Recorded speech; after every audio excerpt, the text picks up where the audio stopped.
Also coming up, after almost 10 years in remand, Accra High Court grants Paul Afoko bail in murder trial of Adam Mahama.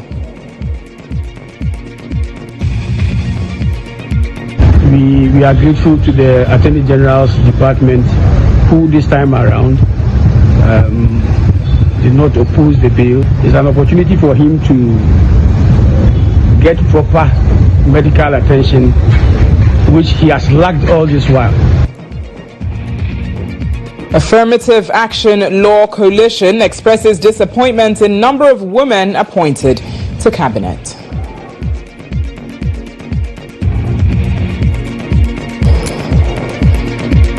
And ahead in business, MPP criticizes rates of base pay increments, calling it an abuse of workers.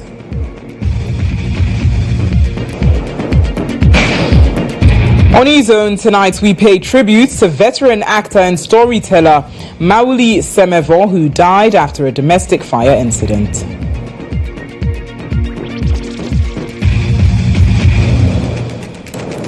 We bring you the details of these stories and much more news here on News Tonight. Do stay.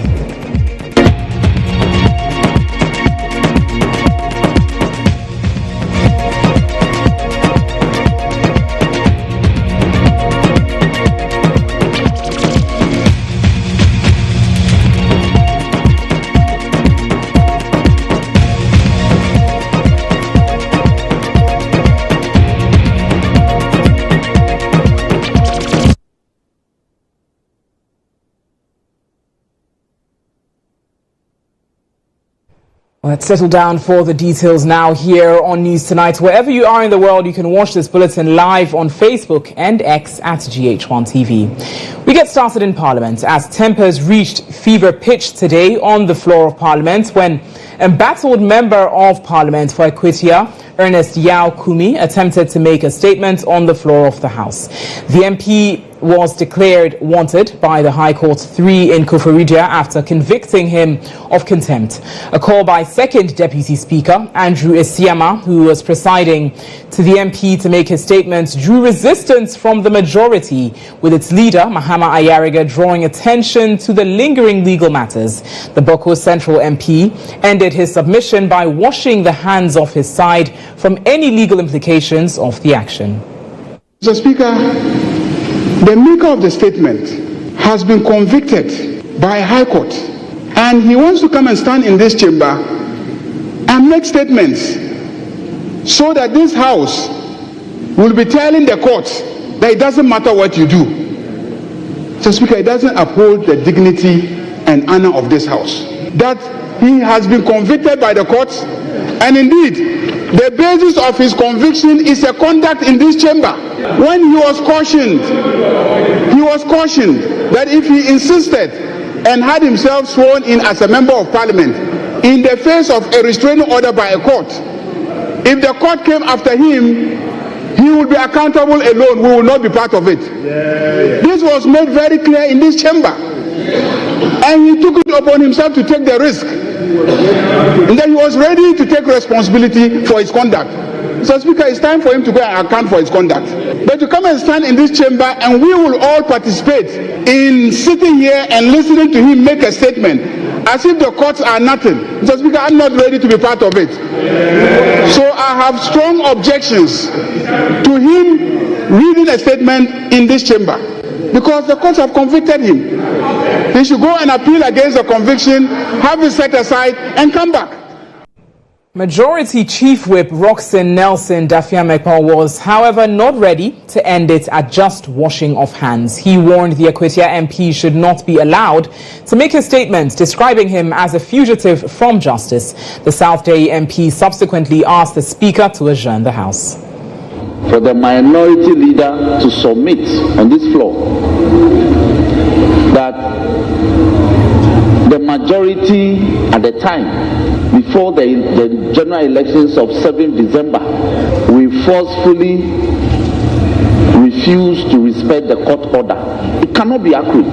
The terms of the court order were specific. The court orders were directed at the Speaker to perform a certain function. and being the occupier of that seat, we submitted that until that decision was taken by the House, the status quo ante will remain. What was the status quo ante? Our position by occupying the majority side before the court decision. That cannot be erroneous in law. The court itself ordered that the House must take that decision. So for him to submit that we unlawfully, forcefully, and refuse to obey the court order, that cannot be allowed to form part of the records of this House. Tomorrow it can be invoked against us. Speaker, when you are convicted by a court of competent jurisdiction, you don't fast stay of proceedings. They have been convicted. Waters are passed under the bridge. You are convicted. Minority leader Alexander Afoko, however, sprung up in opposition to the request of the majority for an adjournment. According to him, lawyers for Ernest Yao Kumi have filed processes for stay of execution of the ruling and a notice of appeal as well, and thus the MP should be allowed to make his statement. Adjournment. We will argue the case today. We will argue no adjournment. Mr. Speaker, we will argue. Let us argue the issues with the adjournment. You are running away. You brought your application, you are running away. You brought your application, you are running away. The time is 5 to 4 o'clock. You are in my hands. The House is accordingly adjourned.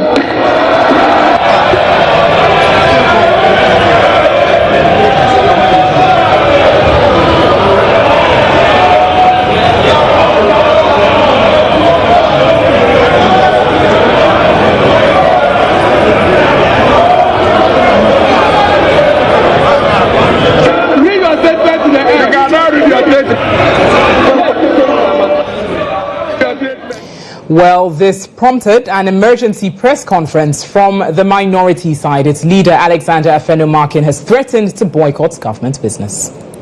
We will continue to use the judicial processes for justice. As for the NDC, if they think that today they are using Ernest Kumi to do politics, today is Friday. We are reminding them that next week Thursday, the president will be coming to the chamber. We are reminding them. They've forgotten that they are in government. We are reminding the NDC. So, if today they are the avant-garde of the rule of law, we've heard. Good. On Thursday, there are other matters of social justice in the country that perhaps they have overlooked. So if they are showing us a part of social justice and the rule of law, we have heard them.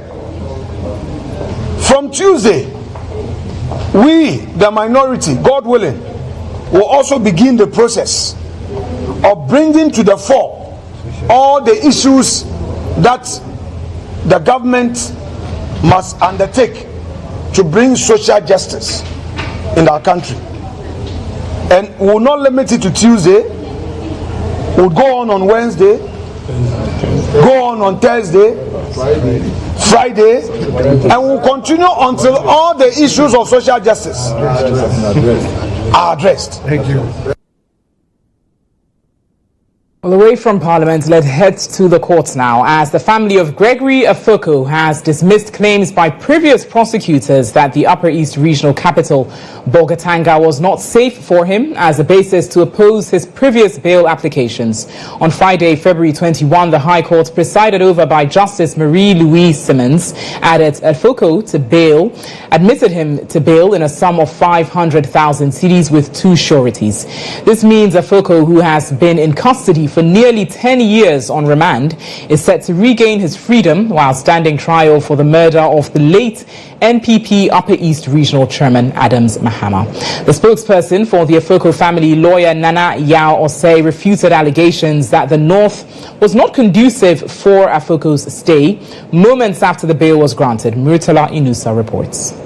over by Justice Marie Louise Simmons has granted him bail in a sum of 500,000 Ghana cedis with 2 sureties. One of them should be justified with landed properties. What the court has also directed is that he should report to the case investigator once every 2 weeks. In the absence of the case investigator, he should report to the regional crime officer. In his absence, the director CID. What the court has also directed is that the registrar of the court is to ensure that documents that will be brought by the accused persons are verified, and also the investigators should know the place of abode of both the accused person and the sureties that will be brought to come and execute this bail condition. What this means is that Gregory Afoko has now gained his temporal freedom. What is also very interesting is that prosecution did not oppose to the request for bail, and Justice Marie Louise Simmons had the honors to accept his bail application and granted him bail. Gregory Afoko and Asabki Alande are standing trial for allegedly pouring the substance believed to be an acid on the late New Patriotic Party's Upper East Regional Chairman Adams Mahama. 2 trials has already begun, but in relation to the very last one, the jury returned a hung jury, and so a retrial has been ordered with a 5th prosecution witness in the witness box, and the court has adjourned the case to March 5 for further continuation. Nana Ose, who is the spokesperson of the family, and said that the bail granted by the court is a piece of good news. By May this year, Greg would have been in custody for 10 years. And we think that the court, having considered all these facts and granted him bail, is in the right direction. It's a piece of good news for each member of the family and to the legal team. And I think to every well-meaning Ghanaian who has followed this matter right from its inception, we are grateful to the Attorney General's Department, who this time around did not oppose the bail for the reasons I've stated. So we can only be grateful. Greg can now be attending court from his place of residence, and for us it's an opportunity for him to get proper medical attention, which he has lacked all this while. He has also been responding to claims in the previous argument made in court that the safety of accused person is in danger, for which reason it should be kept in lawful custody. You see, where he will be, with the greatest of respect to you and your listeners and or viewers, I don't think we should state it. But you see, that reason was not given by the family or by Greg's lawyers. It was a reason concocted by the prosecution. And so for us, it was untenable. Nothing of the sort was going to happen in Bolga or anywhere. So let's just dismiss that bit. Once the bail conditions are satisfied, he would then have to come back from home to court until the final determination of this case. From the Law Court Complex here in Accra, Natalie, GHOne. Still in court, a dramatic twist has emerged in the ongoing trial of Patience Butchie and 6 others accused of stealing from former Sanitation Minister Cecilia Abena-Dapaah and her husband. According to testimony from Raymond Ni Aman Ashi, the driver of the minister's husband, the couple's 18-year-old maid was arrested while hiding in a toilet facility in the boys' quarters. He made this known when he was testifying as the second prosecution witness in the ongoing trial. Our legal affairs correspondent Murtala Inusa has more. State prosecutors have called their second witness in the case in which former Sanitation Minister and the husband, Madam Cecilia Dapaah and Daniel Osekufo, are victims of a theft case. They allege that their former maids, Patience Butchie and Sarah Ej, together with 5 others, have stolen monies belonging to the couples, and the 7 have been charged variously. Prosecution is still calling witnesses. At the last court sitting, the husband of Madam Cecilia Dapaah, Daniel Osekufo, has given evidence, cross-examined, and discharged. The prosecution produced their second witness in the person of Raymond Ni Amon Kwashi. And Raymond Ni Amon Kwashi used to be the driver of the husband of Madame Cecilia Dapa, Mr. Daniel Osei-Kuffour, and his testimony to the court was that yes, he drove his boss to the home. When they got home, they realized that the door has been opened. They entered and they found Patience Botwe, who is the 18-year-old, hiding. Police was called upon and she was arrested. As we speak, his evidence in chief has been concluded and the accused persons are subjecting him to cross-examination. What is also clear is that he's identified the very first accused person, Patience Botwe, and Malik Dauda, the boyfriend of Patience Botwe, as those that he personally knew. But the other accused persons, he indicated to the court that he did not know them. Patience Botwe and Sarah Ejay, together with Benjamin Sowa, Malik Dauda, Christiana Echap, Job Pomari, and Yaya Sumaila, have all denied their various charges pressed against them, ranging from conspiracy to steal, stealing, dishonestly receiving, and money laundering. And despite being granted bail, they are unable to meet their respective bail conditions and are still in lawful custody. From the Law Court Complex here in Accra, Natalie, GHOne. You're watching News Tonight here on GHOne TV. Do stay with us. We bring you more news shortly.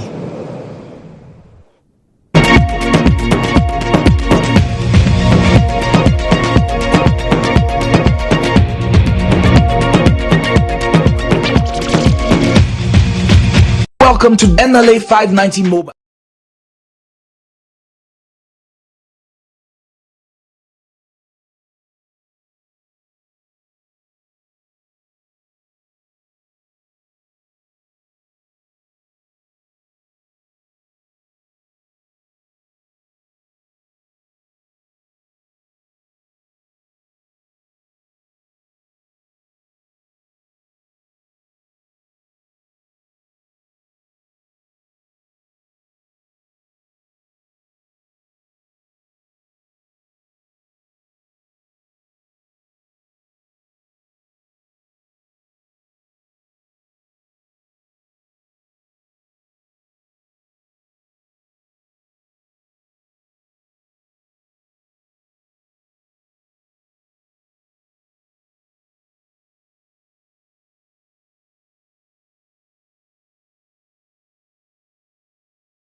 Welcome back to News Tonight here on GHOne TV. In some more news this evening, the Affirmative Action Law Coalition has described the recent appointments of 2 women as cabinet ministers by President John Dramani Mahama as disappointing. The appointment has sparked concern due to a significant gender disparity.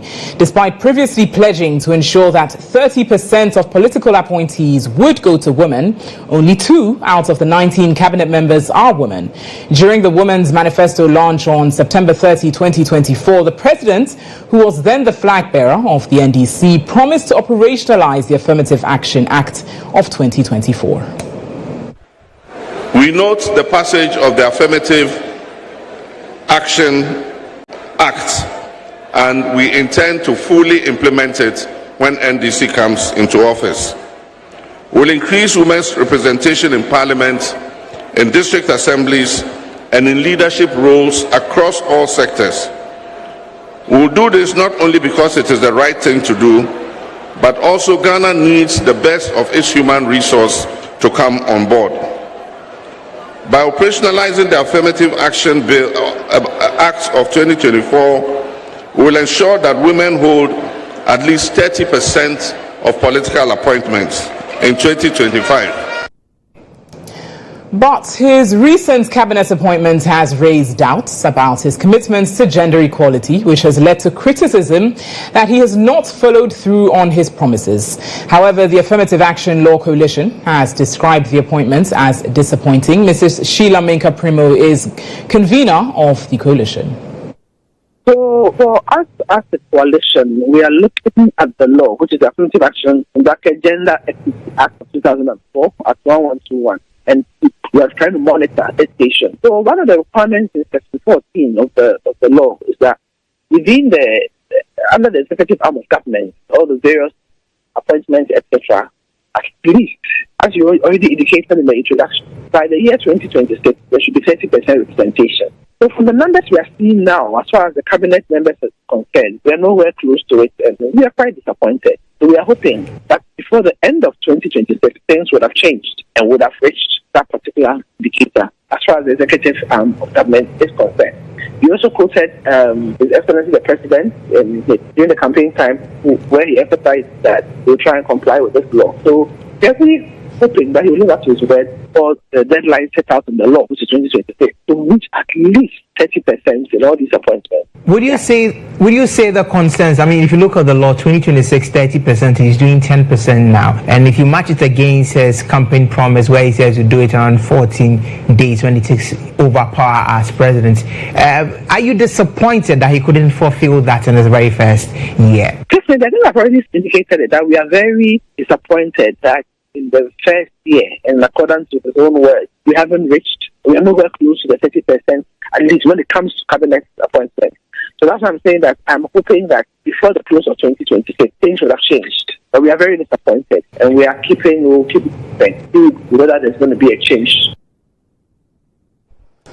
Our reporter, Sena Ajato, was on the streets of Accra to find out what you think of the president's recent cabinet appointment. Because the women are really trying, and for we to have 19 women and then just to represent in the cabinet, it's not fair, because we need to push the women so that we, the young ones, could find our inspirations in them and then try to get to where they are. But if we want to be there and then looking at this, they are not even pushing them to be up there, we wouldn't even force ourselves to be there because we won't be regarded. Emano, I was so my some try, or so my Aquina be senior bear, and so yebe puvi a part. Senior ebea, Uque Juma Crampona se uni boss cassa, or better was here. Essence or your buying or better was here. President Mahama will need more women, because you and I know that our mothers are better managers of the economy. Most of the times you ask your dad for money, most of the times they may not have, but a mother will find a way of getting the money for you. Not even with mother, but now women are going to schools, doing their masters, only for them to be put back in the kitchen. That's how it seems like, and I think the 30% is fair. I would have even vied for 50%, but we've still not gotten there yet. So we are hoping that the 30%, which is fair, will be the president to be able to do that one for us. Well, let's stay on reactions to these recent appointments. And joining us via phone now is Deputy Minority Leader Honorable Patricia Appiah-Jay, who doubles as MP for Afoko. Good evening to you. Thank you so much for joining us here on News Tonight. Now, simply put, what's your reaction to these appointments made by President Mahama? I must say that I'm highly disappointed that we couldn't get 30% of the appointments so far made. And I think it's coming to the end of the entire effort. And I'm sorry to say that last year we passed the affirmative action bill to the law. And the law requires that on clause 2 that all appointments that are being made by the president the president should ensure that they are taking people who claim that it's progressive achievement. Where we are at the moment, I think that even the former president didn't pass it, but the president was gone into the ministerial positions and other positions. And this time around, where we have over 50 women in cabinet, such as the president to do far better than he has done. Right. Because one of the things that I came on is the fact that he chose a female as the vice president. And we were in high expectation that he will live up to the requirements or the dictates of the affirmative action act.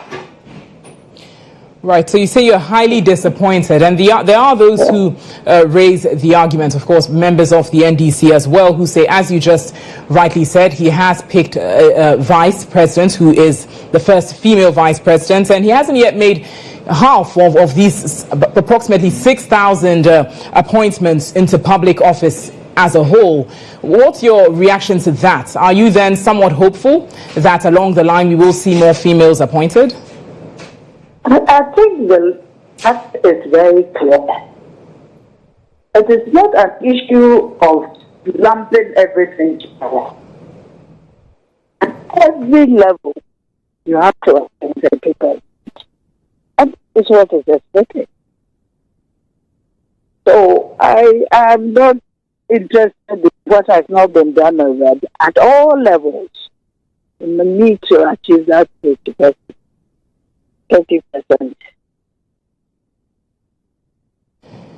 Very well. Thank you so much for your time this evening, Deputy Minority Leader Honorable Patricia Appiah-Jay, joining us on that issue, saying that in her view she's highly disappointed with regards to the appointments made by President John Dramani Mahama as it pertains to the representation of women in his cabinet. Now I'm going to run you through a few graphics on juxtaposing the recent appointments made by the current president to that of former president Nana Addo Dankwa Akufo-Addo, and that is 2021 cabinet ministers. Should take note that this was prior to the reshuffle, and as you see on your screens now, putting particular focus on the women within his cabinet.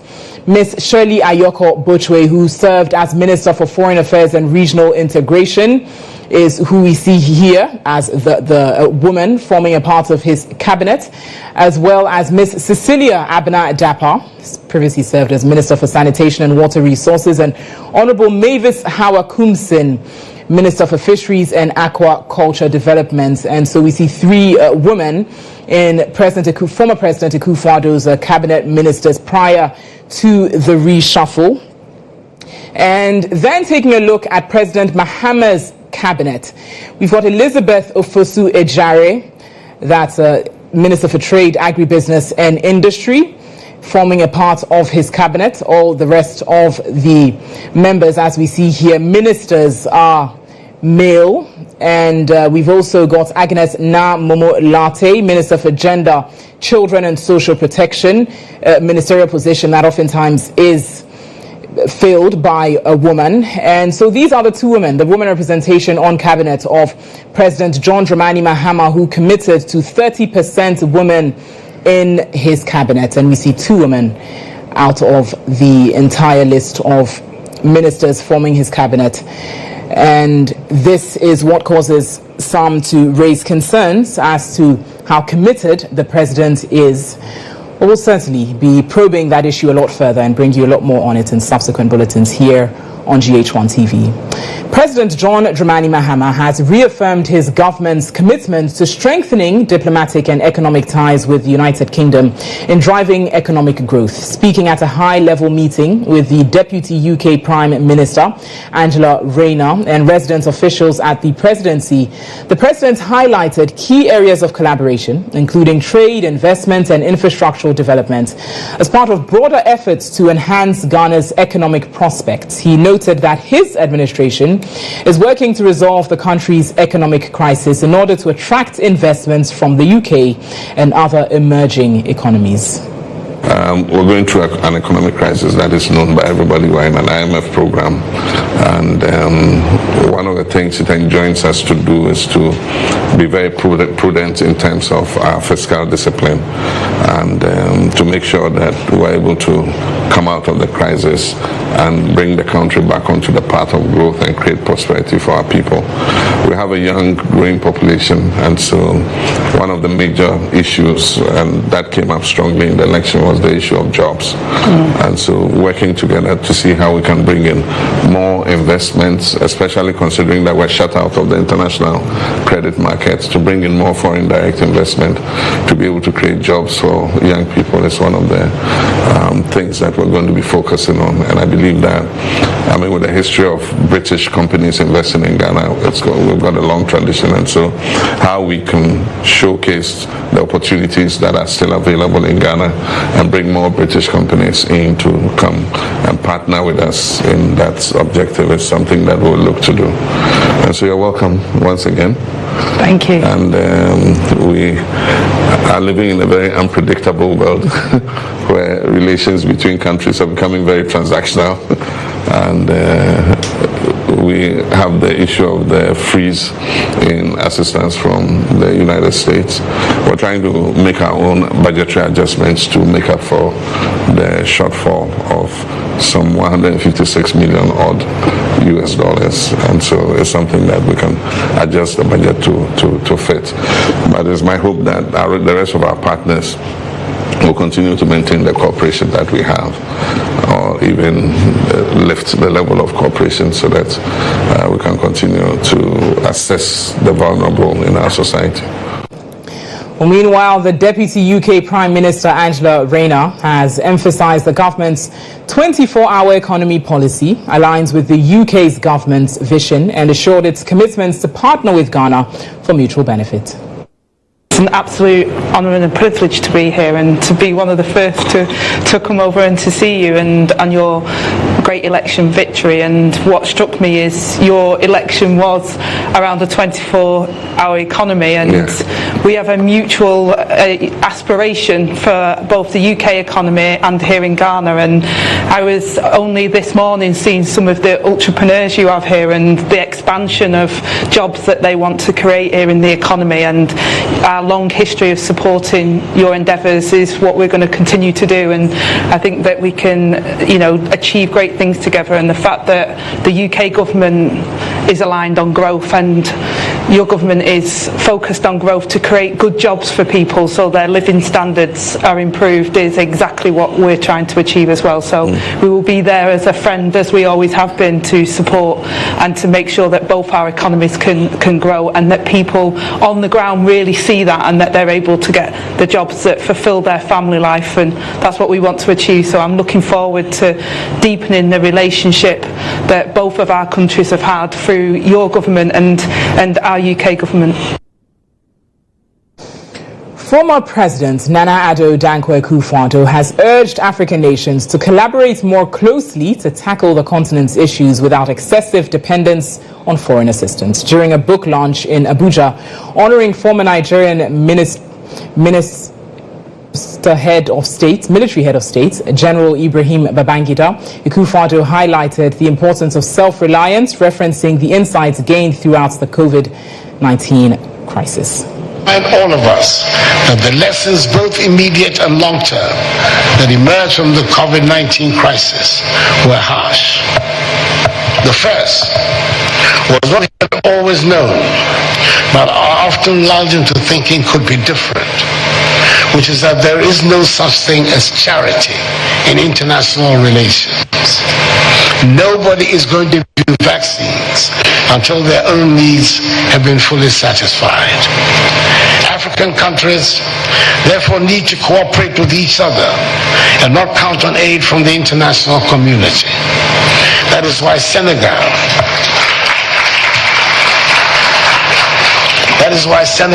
Nigeria, South Africa, Rwanda, Ghana and others have taken on the responsibility of manufacturing their own vaccines. The second was to admit the urgency of the infrastructure deficit in our countries, especially in the health sector, as was exposed by the pandemic. We seized the opportunity to embark on a massive hospital and other health facilities construction program. In Ghana, we've embarked on what is commonly known as Agenda 111, a bold initiative which seeks to establish hospitals and facilities in all 206 districts in the country. Away from that, he faced intense public scrutiny after securing a hard-fought victory in a challenging election. The pressure has only intensified due to his party's involvement in a tumultuous vetting process. However, Frank Anodompre, the MP for Nsawam Aduedri, remains resolute in his commitment to fighting for the minority caucus. During an appearance on Star Chat with Bulla Ray, the minority chief whip shared his experiences over the past few months as a member of the minority. He confessed that he never anticipated President Mahama's return, especially not with the decisive margin by which he won. In his conversation with Bulla Ray, Anodompre attributed the MPP's loss to the deep-rooted anger among Ghanaians. He also highlighted the apathy among voters in his constituency as a significant factor in his tough parliamentary race, which prevented him from securing a more comfortable victory. General feeling in the country, which also affected me. For instance, Yendi. We've been winning Yendi comfortably, 20,000. We lost Yendi. Tema Central, we won just about 55 votes, and we've been winning Tema Central comfortably. If you go to the Brown Hafo, all the seats that we've been winning there comfortably, with the close of the eye, we win those seats. We've lost all those seats. Yeah. So I'm even lucky. First reaction was a big shock. Oh, you were? Yes, that was a shock. I mean, you didn't see it coming? No, we never saw it. If there is anybody in our party, in our tradition, who will say that this was seen ahead of time, well, but we're all confident. Even if we were going to lose, it's going to be by the thin of the skin. You know, it's not something we didn't expect the margin. No, this was tough. It was too much of a blow for us. But I never thought President Mahama would be president again. So you are one of the people that believe that President Mahama won't come back. Yes, you believe. I believe. Hand to heart. Yes, seriously. Why? Because from what I was seeing in the country and the feedback I was getting, people said that, well, for what he did and what we have known him for, is not the Rex we want to do. But he's back. That's what I'm saying. You should never say never. It's just to emphasize the point. And I have eaten my humble pie because of the margin with which he won. I realized that God can do anything. I think Ghanaians just got angry with us. Yes, I must be honest. I think Ghanaians got angry and they punished us for it. We never thought the depth of anger was that deep, And anybody who's going to election feels is going to win until the reality dawns. In my area, for instance, my strongholds, my people didn't turn out to vote. They didn't. Close to about 30,000 people didn't vote in my constituency. That's why I was struggling. Well, the minority chief whip also rejected accusations of being a controversial figure, acknowledging that his side could have exercised more restraint in their actions and behavior during the vetting process. I've had calls from my kids, children, my wife, my mother, and my elder brothers who are all worried about what is happening in the media space and my name and all that, what happened in Parliament, and they know who I am. They know I'm a tough-skinned person, but I would not. There are things I wouldn't do. There are things that they thought a few occasions they thought I went overboard. I think it's beginning to settle a bit, and they also tend to appreciate that it was a reactionary action from me, and ordinarily some of the things I wouldn't have done, especially what happened the vetting. Are you remorseful? I am. That was not the intent, to be very honest with you, and I want to be brutally honest with you. That wasn't the intent, and when you speak too much about that, it appears you are justifying what happened. But the intent was not to allow the vetting to go on, and also for us to respect a prior arrangement that we had all agreed to, and it turned out that the chair and all that. So it wasn't pre-arranged to start or orchestrate any violence. That wasn't the intent. No, we were just, and they have done it before. When, if you recall, the 8th Parliament, the latter days of His Excellency Akufo-Addo nominated 2 people to the Supreme Court. What they did was worse off, but actually the cameras were not there to capture it, so we can let go. We were just out there to stop the process, and we as a minority also have there's an expectation that we ensure that we do a professional job and we do proper vetting. Well, do note that the full interview on this episode of Star Chat with Bulare is tonight at 8 p.m. right here on GHOne TV. You're watching News Tonight. Do stay with us. Business News is up next.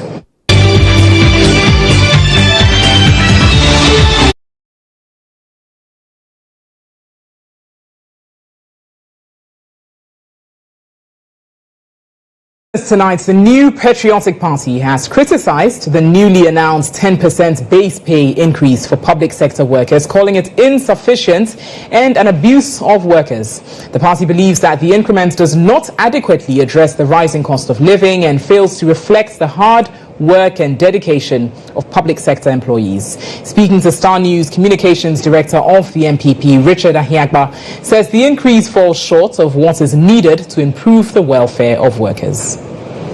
At least to start. Well, I'm saying I don't have any expectation, but I know Ghanaians deserve better. If nothing at all, he shouldn't offer Ghanaians less than what the economy is describing as abysmal has offered. We offered them the last offering from July to December 2024 was 25%. Why can he not do the same thing? He can do better. 10% is downgrading. It is no increment. It's an abuse of workers. It's a demonstration that the NDC government just used Ghanaians, used rhetoric to win power, and they have no plan at all to improve our lives. You saw what they are doing. Instead of creating jobs, they are removing jobs so they can place their people. In other business news, a young Ghanaian food processor, Felix Efutu, CEO of Mac Felix Foods, is urging the government and policymakers to consider policy redirection targeted at supporting young indigenous entrepreneurs below 30 years. According to him, numerous young individuals possess exceptional entrepreneurial ideas but lack the necessary finance, logistics and other resources, making it challenging for their dreams to become a reality.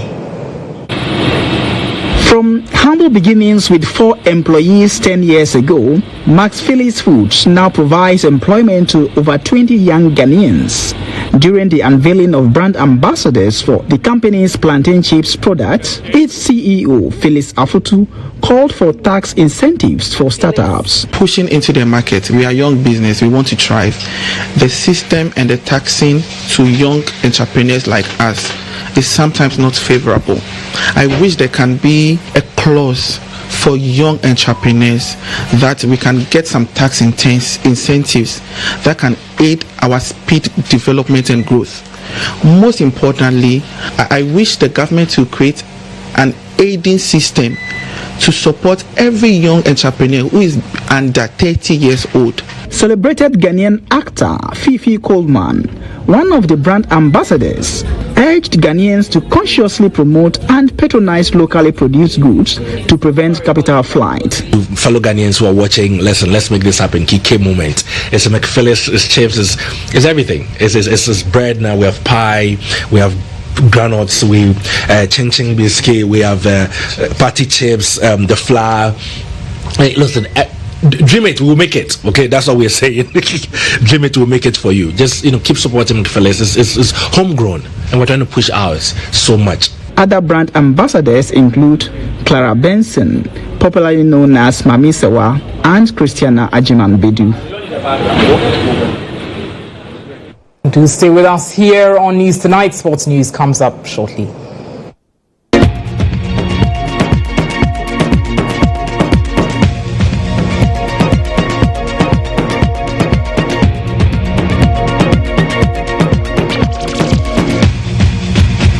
Welcome to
sports, beginning with not too impressive news because the Black Queens of Ghana have just lost by 1-0 against their Moroccan counterparts in an international friendly game moments ago. An injury time goal by the Moroccans was all it took to ensure they picked all the points at stake as they put the Black Queens of Ghana in coach Kim Lass's first game by just 1-0. The goal came from a corner kick, a rebound, and a shot came in from the Moroccans, and our team could not defend as the ball ended up in the back of the net to pull the first goal for the Moroccans. So the game has ended just moments ago, Morocco defeating the Black Queens of Ghana by 1-0. Still in Ghana Division 1, Sada Tram Divisa pulled off a major upset in the Ghana FA Cup, knocking out Ghana Premier League's Habibiani Gold Stars in the dramatic penalty shootout at the Tuba AstroTurf on Friday evening. The intense round of 32 fixture ended in a goalless draw after 90 minutes, forcing the game into penalties where the second-tier side triumphed 4-3. In spite of Gold Stars' dominance in the top level this season, they could not breach Atram Divisa's defense, which was well structured throughout the entire 90 minutes of football. And so Atram Divisa have progressed over Gold Stars on penalties in the ongoing MTN FA Cup games in Ghana.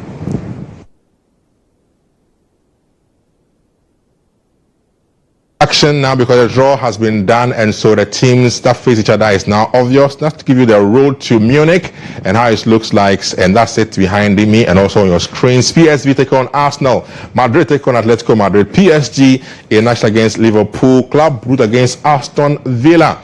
And of course, Benfica take on Barcelona. We have Dortmund against Lille, Bayern against Leverkusen, and final in action against Internacional or Inter Milan. Fixtures for the UEFA Champions League round of 16 draw held this afternoon. And that's it for sports. Back to you, Natalie, for the rest of the bulletin. Thank you so much, Ben, for the sports news there. Do stay with us here on News Tonight. GHOne is next.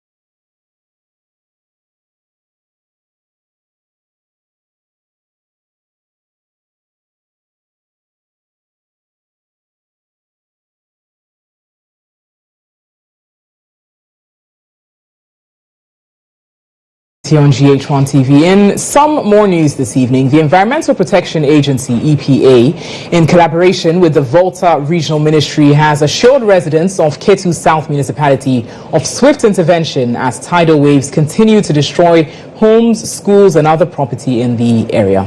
As part of efforts to support affected families, they have also donated food items to help ease the burden on affected residents. There's more in this report. The visits from the Environmental Protection Authority, the Volta Regional Minister and community leaders was intended to evaluate Sarakope, Agavaji and Amuchinu communities and engage with victims in the affected areas. The assemblyman for the Agavaji community, Eben Asa, appealed for immediate action, highlighting the destruction caused by the waves. We lost so many houses in this tidal wave disaster issue. So we are calling on any agencies that matter in this case to come to our aid by improving on this situation, by defending the sea for us. I'm talking about the dredging. That's the major calling that we are appealing for the government, that the dredging is the best solution that will solve the situation now. Speaking to GHOne News, a displaced victim, Alice Amedeke, shared her painful experience after losing her home to the rising waters. This house is for my father, but my father died. One of my brother's sons is from Nigeria. He can't bear this room for me, so I sleep inside.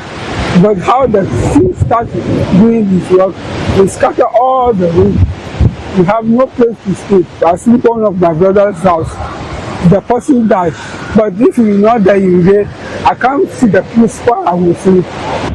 The acting CEO for the Environmental Protection Authority, Professor Nanama Brown-Kluche, donating food items to the victims, assured residents of their commitment to mobilizing all relevant stakeholders to develop a swift and lasting intervention to the disaster. What we think we have to do is to provide a lasting solution by providing a more sustainable sea defense for the communities. Immediately, we're calling on our development partners, we're calling on government, and EPA will make sure we coordinate it, and as early as possible, as a matter of urgency, we come back here to do the dredging and then making sure that we do the defense as soon as possible. Addressing the media, the Volta Regional Minister GHOne reaffirmed the government's commitments to tackling the issue. The people are devastated and traumatized. We are here to let them know that government has not forgotten them. Even in opposition, we cared for them.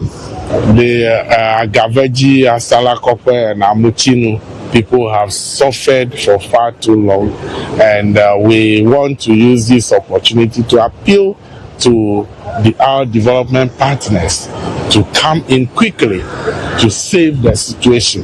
Tidal waves have been a major challenge in the Ketu South municipality for years, rendering residents homeless, poor, and hungry. You're watching News Tonight. Next, we bring you GHOne.